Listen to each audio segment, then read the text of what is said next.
వాక్యాన్ని మనం ధ్యానం చేద్దాం బిడ్డలారా. పరిశుద్ధ గ్రంథములో నుంచి రాత్రి 45 యెషయా గ్రంథము 45వ అధ్యాయము 22, 23 వచనాలు. యెషయా గ్రంథము 45వ అధ్యాయము 22, 23 వచనాలు. బోధిగంత నివాసులారా, నా వైపు చూసి రక్షణ పొందుడి. దేవుడను నేనే, మరి ఏ దేవుడును లేడు. నా ఎదుట ప్రతి మోకాలు వంగుననియు ప్రతి నాలుకయు నా తోడని ప్రమాణము చేయుననియు నేను నా పేరిట ప్రమాణము చేస్తున్నాను. ఇట్లారా ఎవరితో చెప్తున్నాడు ఈ మాట చెప్పండి? ఎక్కడ? భూదిగంత నివాసులందరితో, ఈ భూమి మీద జీవించే ప్రతి మనిషితో దేవుడు మాట్లాడుతున్నాడు. ఒక గ్రామాన్ని కానీ, ఒక పట్టణాన్ని కానీ, ఒక రాష్ట్రాన్ని కానీ, ఒక దేశాన్ని కానీ ఆయన సపరేట్ చేయట్లేదు, అందరితో మాట్లాడుతున్నాడు. భూదిగంత నివాసులారా, నా వైపు చూసి రక్షణ పొందండి. ఆయన వైపు చూసి రక్షణ పొందాలి. ఎందుకో తెలుసా? నేనే దేవుడను, నేనే దేవుడను, నేను తప్ప మరొక దేవుడు మీకు లేడు. మరో సందర్భములు అంటాడు, మరొక దేవుడు మీకు ఉండకూడదు. అంతే. దేవుడు అన్న తర్వాత దేవుడే. ఆయన మాట సెలవివ్వగా ఆకాశమును భూమి ఏర్పడ్డాయి. దేవుని స్తోత్రం. ఆయన మాట సెలవిచ్చాడు, ఆకాశము భూమి కలిగింది. ఆయన మాట సెలవిచ్చాడు, సమస్తమును కలిగింది. పిల్లరా, ఆయన భూదిగంత నివాసులందరిని పిలిచి చెప్తున్నాడు ఏమని? నేనే దేవుడను, నేను తప్ప మరొక దేవుడు మీకు లేడు. నేనే దేవుడను అంటూ ప్రతి మోకాలు నా సన్నిధిలో వంగాలి. దేవుని స్తోత్రం. ప్రతి నాలుక నన్ను గురించి పాడాలి. ప్రతి మోకాలు నా సన్నిధిలో వంగాలి. ప్రతి కాలు నా సన్నిధిలో మోపాలి. ప్రతి వ్యక్తి నా సన్నిధిలో మోకరించాలి. ప్రతి నాలుక యేసుక్రీస్తు దేవుడని చెప్పాలి. అంతే. ఆయన దేవుడు కనుక ఆయనను మనము ఆరాధించాలి. ఆయన మన దేవుడు కనుక ఆయన మనం స్తుతించాలి. ఆయన మన దేవుడు కనుక రక్షించబడాలి. అంతే ప్రభు చెప్పిన మాట. నా ఎదుట ప్రతి మోకాలు వంగాలి అంటే వంగాలి. నా సన్నిధిలో ప్రతి నాలుక నన్ను గురించి పాడాలంటే పాడాలి. స్తుతించాలంటే స్తుతించాలి. ప్రార్థించాలంటే ప్రార్థించాలి. ఆయన మాట మనం వినాలా? మన మాట దేవుడు వింటాడా? చెప్పండి ఎవరు? మన మాట దేవుడు వినాలా? దేవుని మాట మనం వినాలా? దేవుని మాట మనం వినాలి. దేవుని మాట విననందుకు, నిర్లక్ష్య స్వభావం కలిగి చెప్పినది కంప్లీట్గా చెయ్యనందుకు ఇశ్రాయేలు మొట్టమొదటి రాజు తన అధికారాన్ని కోల్పోయాడు. దేవుని మాట విననందుకే, ఆయన చెప్పింది చేయనందుకే, తన ఇష్ట ప్రకారం చేసినందుకు, తన ఇష్ట ప్రకారం ఉంచుకున్నందుకు, తన ఇష్ట ప్రకారం చేసుకున్నందుకు, తన ఇష్ట ప్రకారం దాచుకున్నందుకు, బిడ్డలారా, తన ఇష్టాన్ని నెరవేర్చుకున్నాడు. ఎందుకో తెలుసా? నేను రాజును కదా,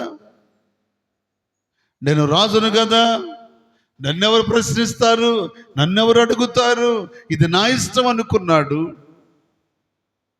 తన కంటికి నచ్చిన వాటిని, బలమైన వాటిని, క్రొవ్విన వాటిని దాసి ఉంచాడు. కానీ దేవుడు చూసంటాడు, ఇదిగో నేను అప్పగించిన పని నువ్వు సంపూర్ణంగా చేసావా? చేశాను.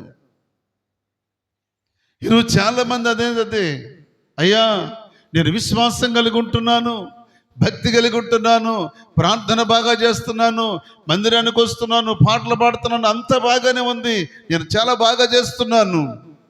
మనం ఏది చేసేది, మనం పాడేది, మనం స్తుతించేది, మనం ఆరాధించేది, మనం ప్రార్థించేది, మనం ఏం చేసేది, ఆయన మనలను చూస్తున్న దేవుడు.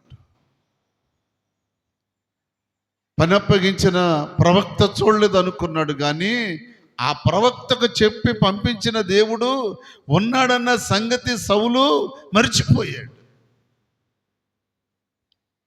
ప్రవక్తకు చెప్పింది ఎవరు? దేవుడు. కానీ ప్రవక్త మాట వినకుండా దేవుని మాటను నిర్లక్ష్యం చేసి తన ఇష్టాన్ని నెరవేర్చుకున్నందుకు బిడ్డలారా, ఇశ్రాయేలు మొట్టమొదటి రాజు అయిన సౌలు రాజు తన అధికారాన్ని కోల్పోయాడు. దేవుని మాట వినకుండా మన ఇష్టాన్ని మనం చేస్తే కుదరదు, మన మాట ప్రకారం మనం చేస్తే కుదరదు.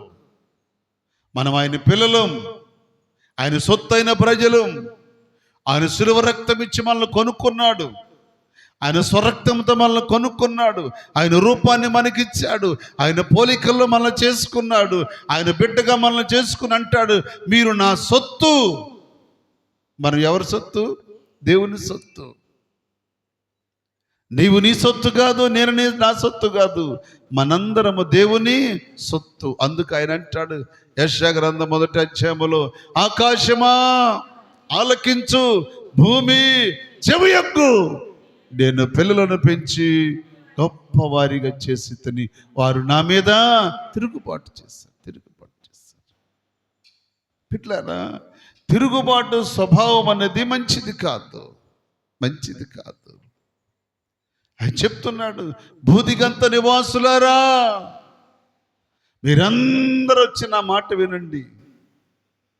నేనే దేవుడను, నేను తప్ప వేరొక దేవుడు మీకు లేడు. నేనే దేవుడను. నా మాట వినండి, నా మాటకు లోబడండి. కోరాహు పిల్లలు రాస్తూ అంటారు 49వ కీర్తనలో, కోరాహు పిల్లలు రాస్తూ అంటారు 49వ కీర్తన 1 నుంచి, సర్వజనులారా ఆలకించుడి, సామాన్యులేమి, సామంతులేమి, ధనికులేమి, దరిద్రులేమి, లోక నివాసులారా మీరందరూ ఏకముగా కూడి చెవియొగ్గి నా మాట వినండి. నేనే మీకు దేవుడను. దేవునికి స్తోత్రం. నా మాట వినాలి. ఎవరున్నారండి భూదిగంత నివాసుల్లో? ఎవరున్నారు? సామాన్యులు ఉన్నారు, సామంతులు ఉన్నారు, ధనికులు ఉన్నారు, దరిద్రులు ఉన్నారు. వీరందరినీ పిలిచి నా దేవుడు చెప్తున్న అద్భుతమైన మాట ఏంటో తెలుసా? నా మాట వినండి, నా సన్నిధికి రండి, నా సన్నిధికి వచ్చి మోకరించి నా సన్నిధిలో నన్ను స్తుతించండి, ఆరాధించండి, నా మాట వినండి. బిడ్డలారా, దేవుని మాట మనం వినాలి. ఆయన చెప్పింది మనము చెయ్యాలి. అందుకే రోమపత్రికలు అంటాడు, రోమపత్రిక 14వ అధ్యాయం 11వ వచనం అంటాడు, రోమపత్రిక 14:11,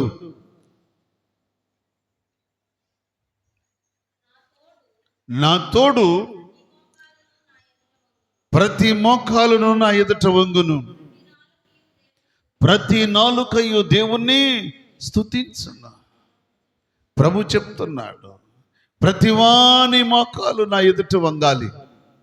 నువ్వు సామాన్యుడివైనా, సామంతుడివైనా, ధనికుడివైనా, దరిద్రుడివైనా, లోక నివాసములో నువ్వెక్కడ ఉన్నా, ఈ భూభాగం మీద నువ్వెక్కడ ఉన్నా, ఏ దేశములో బ్రతుకుతున్నా, ఆయన ఎదుటికొచ్చి ఆయన సన్నిధిలో మోకరించాలి. మోకరించకపోతే ఆయన ఏం చేస్తాడో తెలుసా? ఆయన సన్నిధికి వచ్చి మోకరించకుండా ప్రార్థించకుండా ఉంటే ఆయన ఏం చేస్తాడో తెలుసా? దేన్ని గురించి లెక్క అడుగుతాడో తెలుసా? యోహాను గారు రాస్తూ అంటారు, యోహాను సువార్త 16వ అధ్యాయము 8వ వచనం. యోహాను సువార్త 16వ అధ్యాయం 8వ వచనం. ఆయన వచ్చి పాపమును గూర్చి, నీతిని గూర్చి, తీర్పును గూర్చి లోకమును ఒప్పింపజేస్తాడు. దేవునికి స్తోత్రం.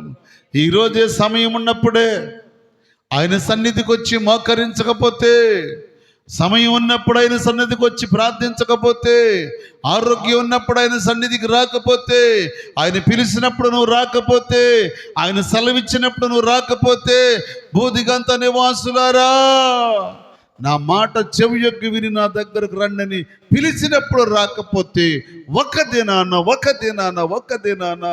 ఆయన తీర్పులోనికి వచ్చినప్పుడు నిన్నేమడుగుతాడో తెలుసా? ఏంటంటే అది దేన్ని గురించి చెప్పండి? పాపమును గురించి, తీర్పును గురించి, నీతిని గురించి, లోకమును ఒప్పింపజేస్తాడు. దేని ఇంకా మరి దాన్ని ఎగరేద్దామా? చెప్పండి. ఆయన దేని గురించి? 1 పాపమును గురించి, 2 నీతిని గురించి, 3 తీర్పులను గురించి, లోకమును ఒప్పింపజేస్తాడు. నిన్నొక్కళ్ళే కాదు, నన్ను కాదు బిడ్డలారా. ఆయన మాట వినకుండా ఉంటే ఈ భూమి మీద ఉన్న ప్రతి మనిషిని ఒక దినాన ఆయన న్యాయపీఠం ఎదుట నిలబెట్టి ఒప్పింపజేస్తాడు. 1 నువ్వు చేసిన పాపమును బట్టి, రెండవది నువ్వు చేసిన నీతి పనిని బట్టి, మూడవది నువ్వు చేసిన వాటిని బట్టి తీర్పులోనికి నిన్ను తీసుకొచ్చి ఆయన నిన్ను లెక్క అడుగుతాడు. ఒప్పుకోవాల్సిందే. ఎలాంటి వ్యక్తి అయినా ఒప్పుకోవాల్సింది ఆ రోజున. ఈరోజు అంటే ఏదో తప్పించుకుని తిరుగుతాను కానీ బిడ్లారా, అంగు బలముతోనో, అధికార బలముతోనో, రాజకీయ బలముతోనో, ధన బలముతోనో, ఆస్తి బలముతోనో, ఉన్నదానితోనో, ఏదో ఉన్న అధికారముతో ఒప్పుకొని అధికారాన్ని అడ్డం పెట్టుకుని తప్పించుకుని తిరుగుతాడు మనిషి. నీకుంటే అండ ఉండొచ్చు, ధనమనే అండ నీకుండొచ్చు, కులమనే అండ నీకుండొచ్చు, రాజకీయం అనే అండ నీకుండొచ్చు. ఎటువంటి అధికారం బలంగా నీకు కలిగి ఉండి ఈరోజు నువ్వు తప్పించుకుని తిరిగిన ఒక దినాన నా ప్రభు నిన్ను తీర్పులోనికి తీసుకొచ్చి ఏం చేస్తాడో తెలుసా? నువ్వు చేసిన పాపమును బట్టి, నువ్వు చేసిన నీతి పనిని బట్టి, దుర్మార్గతను బట్టి, అన్యాయాన్ని బట్టి, అక్రమాన్ని బట్టి, త్రాగుడు, వ్యభిచారము, బానిసత్వం, ప్రతి దాన్ని గురించి నా దేవుడు నిన్ను లెక్కలో నిలబెట్టి అడుగుతాడు. ఆ రోజు ఒప్పుకోవాల్సిందే. ఈరోజు నువ్వు ఒప్పుకోపోయినా దేవుని సన్నిధికి వచ్చి నీ పాపాన్ని ఒప్పుకోకపోయినా, నీ అక్రమాలు ఒప్పుకోకపోయినా, నేను తాగుపోతున్నాను చెప్పకపోయినా, నేను తిరిగిపోతున్నాను చెప్పకపోయినా, నేను జోదగాండనో, వ్యభిచారనో, రకరకాల కార్యక్రమాలు జరిగించేవాడినని ఈరోజు దేవుని మందిరానికి వచ్చి నువ్వు ఒప్పుకోకపోతే ఈ భూమి మీద తప్పించుకుని తిరుగుతావు, కానీ నా దేవుని దగ్గరికి వెళ్ళాక తప్పించుకోలే. ఆ రోజున దేవుడు నిన్ను ఒప్పింపజేస్తాడు. బిడ్డలారా, దొంగోడు కొట్టినా, పోలీసులు ఎంత బాధినా కొన్నిసార్లు వాడు చేసింది ఒప్పుకోడు. ముంబై హోటల్లో ఎంతో మందిని చంపిన కసబ్ ఉన్నాడే, కసబ్, ఆయన్ని కొట్టి ఈ గోర్లు ఉన్న పాటని కటింగ్ ప్లేయర్ ఈ గోళ్ళన్నీ పీకేశారు. గోర్లన్నీ, కాళ్ళ చేతులు గోర్లన్నీ పీకేశారు. మోకాళ్ళలో చూదులు పెట్టి కొట్టారు, చిత్రహింసలు పెట్టారు. పోలీస్ డిపార్ట్మెంట్ వారు వాళ్ళకున్న మన్ని ఉపయోగించారు, అయినా వాడి పేరు చెప్పాల. అంటే తీసుకెళ్ళి ఎంత చెయ్యాలో, ఎన్ని రకాలటువంటి పరిస్థితుల్లో ఒప్పింపజేయాలనుకున్నారు. అన్ని రకాలు పెట్టినా కానీ వాడి నోట్లోంచి మాట రాల. అంటే ఎంత మొండివాడు చూడండి, మొండివాడు. బిడ్డలారా, కాళ్ళు పైకి పెట్టి తలకాయ కిందకి పెట్టి అరికాళ్ళలో బాదుతూ కూలింగ్ వాటర్ పోస్తూ బాదుతూ ఉంటే అయినా సరే ఎన్ని రకాలుగా థర్డ్ పార్టీలు ఎన్ని రకాలుగా వాళ్ళకున్నవన్నీ ఉపయోగించినా వాడు ఒప్పుకోలే. ఈ భూమి మీద ఒప్పుకోకపోతే ఒప్పుకోయాడు. రేపు యేసయ్య దగ్గర చెప్పండి ఏం చేయాలి? ఒప్పుకోవాలి. ప్రతి నాలుక యేసయ్య దగ్గర ఒప్పుకోవాలి.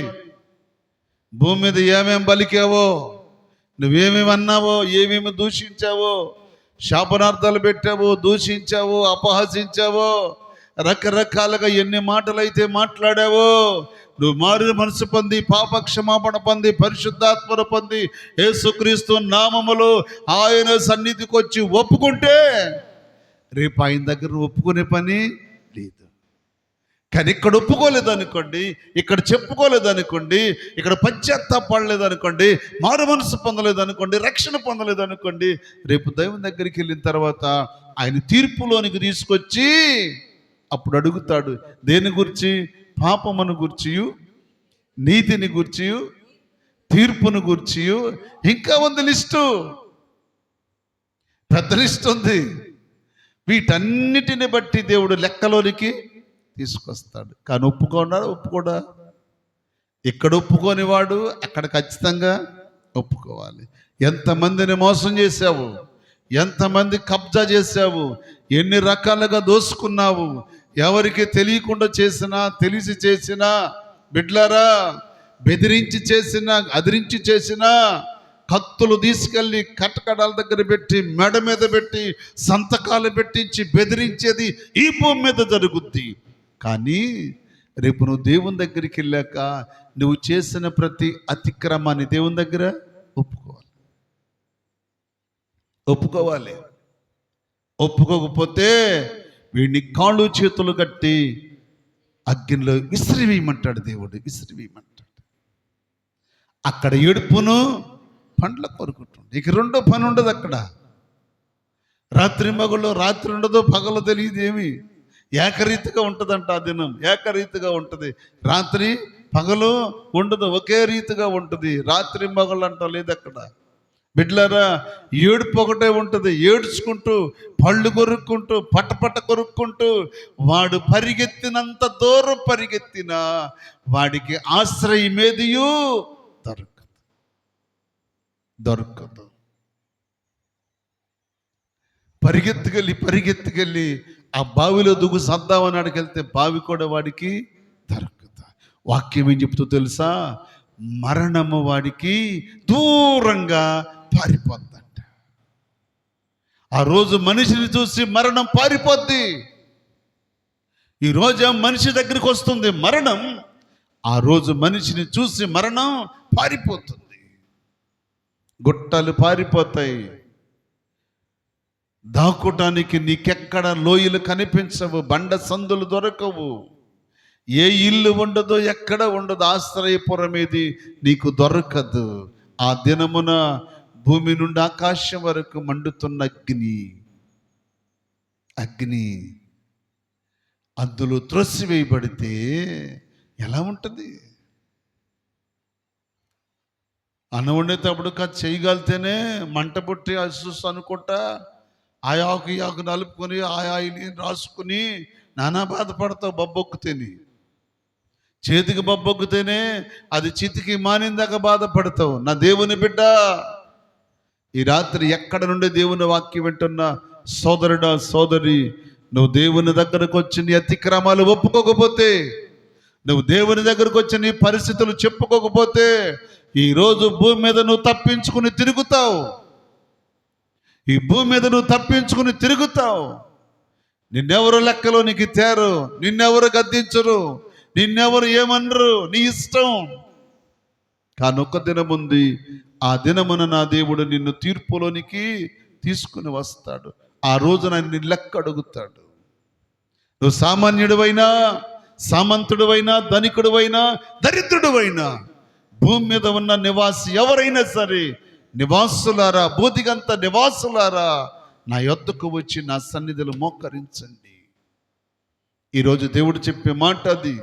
నువ్వే స్థితిలో ఉన్నా, ఏ పరిస్థితుల్లో ఉన్నా నువ్వెవరివైనా దేవుని మందిరానికి వచ్చి అతిక్రమాలు దాచుకోకుండా వాటిని నొప్పుకొని చెప్పుకొని విడిచిపెడితే నీ పాపములను క్షమించి నిన్ను పరిశుద్ధపరిచి పవిత్రపరిచి నిన్ను తన సొత్తైన కుమారుడుగా కుమార్తెగా స్వీకరించి ఇతడు నా కుమారుడని దేవుడు ఎవరు పిలిచినట్టు ఇతడును అబ్రహాము కుమారుడే. దేవుడు ఇంటికి నిన్ను నన్ను తనక్కును చేర్చుకునే దేవుడు, మనం ఆరాధించే దేవుడు. కానీ లెక్కలోనికి తేకముందే ఈ భూమి మీద జీవించేటప్పుడే నీ పాపములను గురించి, నీ అక్రమాలను గురించి, నీ త్రాగుడు గురించి, నీ తిరుగుడు గురించి దేవుని పాదాల దగ్గర క్షమాపణ కోరుకో. ఆయన క్షమించుటకు సిద్ధ మనసు కలిగిన దేవుడు. దేవుని స్తోత్రం. హల్లెలూయా, హల్లెలూయా. రాత్రి కాలం మందు బిడ్డలారా, ఆఖరిగా మాట చెప్తాను. అపోస్తలుల కార్యాలు 19వ అధ్యాయం 6వ వచనం. అపోస్తలుల కార్యాలు 19వ అధ్యాయం 6వ వచనం. తరువాత పౌలు వారి మీద చేతులుంచగా పరిశుద్ధాత్మ వారి మీదకి వచ్చెను. అప్పుడు వారు భాషలతో మాట్లాడుటకు ప్రవశించుటకును మొదలుపెట్టిరి. దేవుని స్తోత్రం. ఇప్పుడు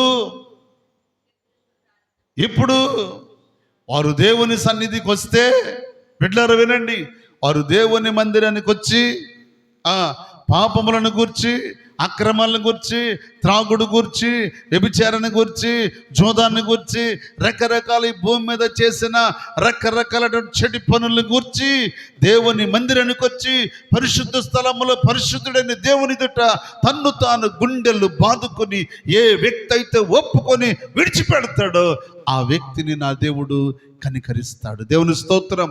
ఆయన కనికరిస్తాడు, కటాక్షిస్తాడు.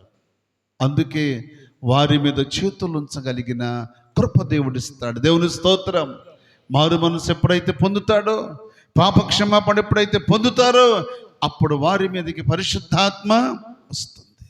పరిశుద్ధాత్మను పొందుకున్న వారు లోకంలోకి వెళ్ళటానికి ఇష్టపడరు.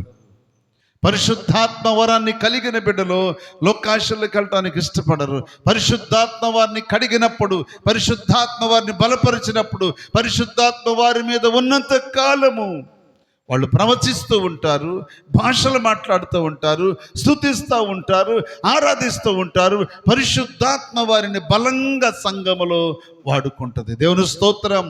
ఆదిమ సంఘాన్ని దేవుడు బలంగా వాడుకున్నాడు. దానికి కారణం ఏంటో తెలుసా? ఆదిమ సంఘము పరిశుద్ధాత్మను పొందుకుంది. పరిశుద్ధాత్మను పొందుకున్న సంఘము కన్నీరు విడిచి చేతులెత్తి ప్రార్థన చేస్తే చెరసాలలో బందీగా ఉన్న పేతురయ్య విడుదలయ్యి వచ్చి మందిరము తలుపు కొట్టేంత వరకు సంఘానికే అర్థం కాల. ఎన్ని ఆటంకాలు ఉన్నా, ఎన్ని ఇబ్బందులు ఉన్నా, ఎన్ని కటకటాలు, ఎన్ని గేటులు, ఎంత కాపలి, ఎంతమంది కావలి వారు ఉన్నా సంఘము యొక్క ప్రార్థన దేవుడు వింటే ఎన్ని ద్వారాలైనా సరే తెరవగలడు. దేవుని స్తోత్రం. ఎన్ని గేట్లైనా తెరవగలడు. ఎవరి కోసం? తన పిల్లల కోసం, తన సేవకుల కోసమైనా, సేవకురాల కోసమైనా, ఆత్మ సంబంధమైన బిడ్డల కోసమైన దేవుడు ఎన్ని గేట్లైనా తెరుస్తాడు. ఎందుకో తెలుసా? ప్రార్థనలో ఉన్న శక్తి. ఆ సంఘము ఎటువంటి ప్రార్థన చేసింది?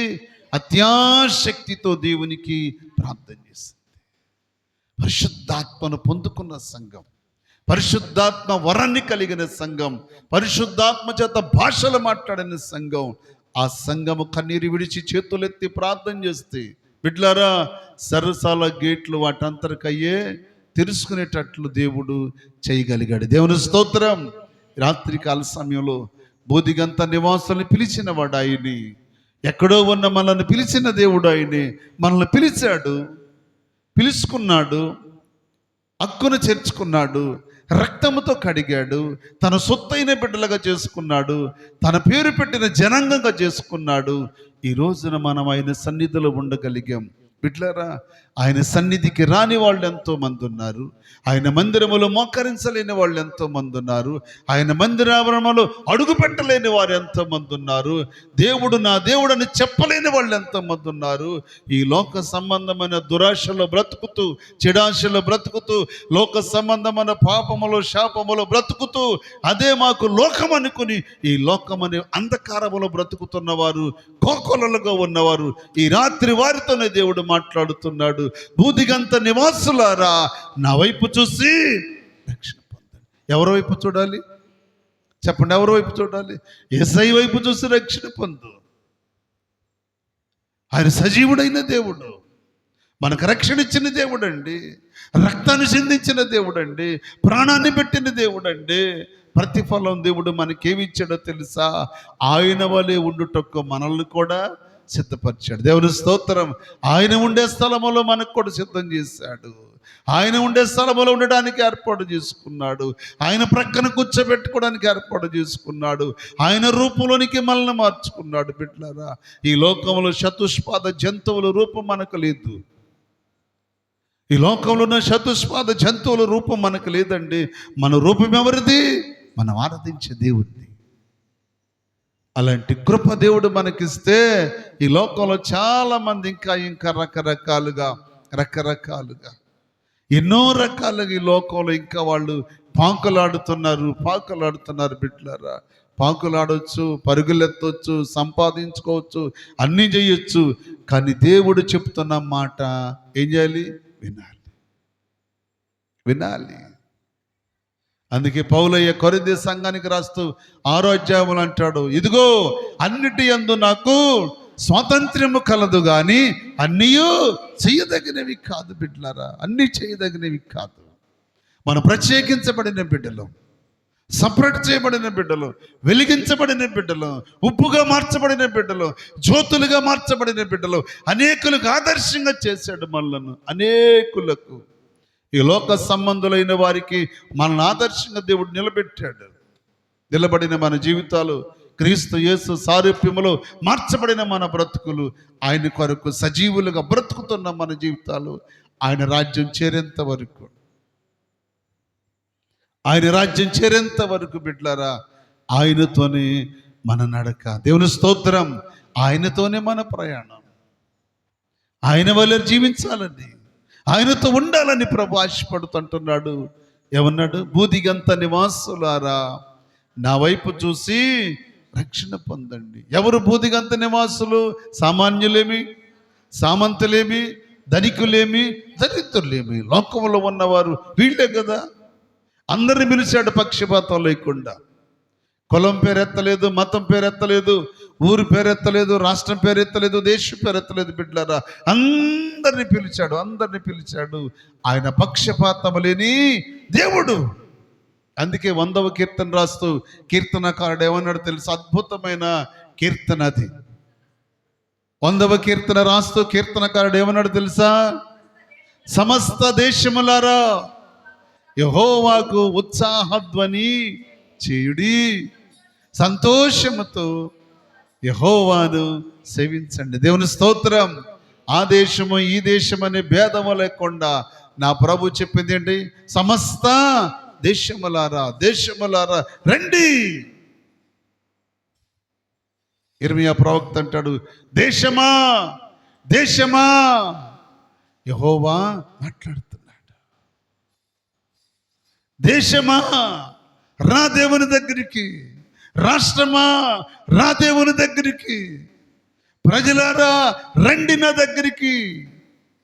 ఆయన పిలుస్తున్న దేవుడు, ప్రేమ కలిగిన దేవుడు, ప్రాణం పెట్టిన దేవుడు, చేతులు చాసిన దేవుడు.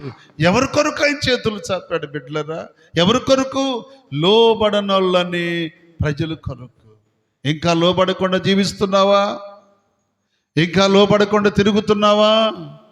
అప్పుడే గాదులు అనుకుంటున్నావా? నీ దినం ఎప్పుడో నీకు తెలియదు. నీటి బుడగలాంటి నీ ఆయుష్కాలం, పువ్వు లాంటి జీవితం నీది. నా దేవుని సన్నిధికి పక్షపాతము లేదు. నా దేవునికి ఆయన అందరిని పిలుస్తున్నాడు. అందరితో మాట్లాడుతున్నాడు, అందరితో చెప్తున్నాడు. బిడ్డలారా, ఆ దినమన మాకు తెలియదయ్యా, నువ్వెవరు మాకు తెలియదయ్యా, మాకెవరు చెప్పలేదయ్యా అని ఈ భూమి మీద అబద్ధమాడి తప్పించుకుని తిరుగుతావు. కానీ ఆ దినమున అబద్ధమాడటానికి కుదరదు. ఎందుకో తెలుసా? బొదిగంత నివాసులారా అని పిలిచాడు, సమస్త దేశములారని పిలిచాడు. రండి. అందుకు యాకోబు భక్తుడు రాస్తూ అంటాడు, మీరు దేవుని యొద్దకు రండి, అప్పుడు ఆయన మీ యొద్దకు వచ్చు. ఎంతమంది దేవుని దగ్గర రావడానికి ఇష్టపడుతున్నారు? ఈ రాత్రి తీర్మానం చేసుకోండి. సోదరుడా, సోదరి, ఎక్కడ ఉన్నా, ఎంత దూరములో ఉండి దేవుని వాక్యం వింటున్నా, నా ప్రభు అన్యాయస్తుడు కాదు, నా ప్రభు పక్షపాతం లేనివాడు, నా ప్రభు అందరిని ప్రేమించాడు. అందరి కొరకు ప్రపంచం నడుబొడ్డున కలువరి సిలువలో వేలాడి అందరి కొరకు పరిశుద్ధ రక్తాన్ని చిందించి ప్రాణం పెట్టి మన పాపములను కడిగి పరిశుద్ధపరిచి ఆయన కృపతో నింపి ఆయన కొరకు జీవింపజేస్తున్న బిడ్డలు మనం. దేవునికి స్తోత్రం, హల్లెలూయా. ఈ రాత్రి కాలమందు బిడ్డలారా, పక్షపాతము లేని దేవుడు మన దేవుడు. అందుకు ఆయన మనం ఆరాధిస్తున్నాం, అందుకు ఆయన మనం కలిగి ఉన్నాం, అందుకు ఆయన స్తుతిస్తున్నాం, అందుకు ఆయన నామమును గురించి ప్రకటిస్తున్నాం. అట్టి విశ్వాసము కలిగి ఎవరైతే దేవుని సన్నిధికి వస్తారో, ఎవరైతే దేవుని మాటలు వింటారో, ఎవరైతే ఆయన ముందు సాగిల పడతారో, ఎవరైతే ఆయన చెప్పింది చేస్తారో, వారికి నిత్య జీవాన్ని వారసులుగా చేస్తాడు. మధ్యాహ్న కాలం మీకు జ్ఞాపకం చేశాను. అబ్రహాము దేవునికి భయపడినవాడు. అబ్రహాము దేవునికి భయపడి ఏకైక కుమారుడి మోరియా పర్వతం మీద కట్టెలు పేర్చి క్రమంగా బలిపీఠాన్ని కట్టి క్రమంగా దాని మీద తన కుమారుని పడుకోబెట్టి కత్తి ఎత్తగానే పరలోక సైన్య సమూహము మోరియా పర్వతం గడగడగడలాడేటట్లు కేకలేసింది. అబ్రహామా, అబ్రహామా, ఆగో, నీ కుమారుడి మీద నీ చెయ్యి. దేవుని ప్రేమండి, దేవుని ప్రేమండి అది. లోబడిన వాడి పట్ల చేసే కార్యం అండి అది. తగ్గించుకున్న వాడి పట్ల చేసే కార్యం అండి అది. భయపడిన వాడి పట్ల చేసే కార్యం అది. ఈరోజు చాలామంది దేవునికి భయపడకుండా వారి ఇష్టానుసారంగా భక్తి చేస్తున్నారు, కానీ వారు దేవునికి భయపడట్లేదు. భక్తి చేస్తున్నారు, దేవునికి భయపడట్లేదు. ఈ రాత్రి కాలం మందు బిడ్డలారా, పక్షపాతము లేని దేవుడని పేతురయ్యా ఎవరింటికి వచ్చినప్పుడు చెప్పాడు ఈ మాట. చెప్పండి. కొర్నేలి ఇంటి దగ్గర, కొర్నేలి తన ఇంటి వారు, తన బంధువులు సమూహం అందరిని కూర్చుంటే పేతురయ్య అక్కడికి వచ్చి వారి మధ్యలో నిలబడి దేవుని వాక్యాన్ని చెప్తూ అంటాడు, నా దేవుడు పక్షపాతము లేని దేవుడు, యేసుక్రీస్తు అందరికీ ప్రభు. నమ్మండి బిడ్డలారా. ఎంతకాలం సువార్త ప్రకటించిన వాడు కన్ను మూసి దేవుని దగ్గరికి వెళ్ళొచ్చు, కానీ ఈ సువార్త భూమి మీద ఉంటుంది. దేవుని స్తోత్రం, హల్లెలూయా. ఎందరో ప్రముఖులు, ఎంతో మంది గొప్పవాళ్ళు, మహానుభావులు, ఎంతో మంది బలిపీఠాలు మండించిన వాళ్ళు, అగ్ని జ్వాలల మధ్యలో నడిచిన వాళ్ళు, సింహాల ఎదుట నిలబడిన వాళ్ళు, ఎంతో మంది బిడ్డలారా ఈ భూమి మీద నివసించారు. వారు దేవునికి సాక్షులై బ్రతికారు. ఆయన మాట విని, ఈ రాత్రి ఆయన మాట విని, ఆయన చెప్పింది చేసి, ఆయన చిత్తాన్ని నెరవేర్చడానికి ఇష్టపడి ఆయన పాదాల దగ్గర మోకరిస్తే ఆయన నీ పక్షమున శూర కార్యాలు జరిగిస్తాడు. ఇంకా మారు మనసు లేని బిడ్డలు, రక్షణ లేకుండా తిరుగుతున్న బిడ్డలు, మందిరానికి వస్తున్నాం కదా, ప్రార్థన చేస్తున్నాం కదా, పాటలు పాడుతున్నాం కదా, మనకేంటి అనుకుంటున్నారేమో. నువ్వు మారు మనసు పొందాలి, పాపక్షమాపణ పొందాలి, యేసుక్రీస్తు దేవుడని ఒప్పుకోవాలి, ఆయన రక్తములో కడగబడాలి. అప్పుడు ఆయన కొరకు సాక్షిగా ఉంటే పరిశుద్ధాత్మ నీ మీద పనిచేస్తుంది. దేవుని స్తోత్రం.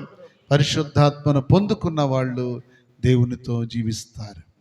అలాంటి విశ్వాసం కలిగి ఉండాలని ప్రభు పేరిట జ్ఞాపకం చేస్తూ మాటలు ముగిస్తున్నాను. దేవుడి వాక్యాన్ని మన కొరకై ఈ రాత్రి దీవించి ఆశీర్వదించునుగాక. ఆమేన్, ఆమేన్.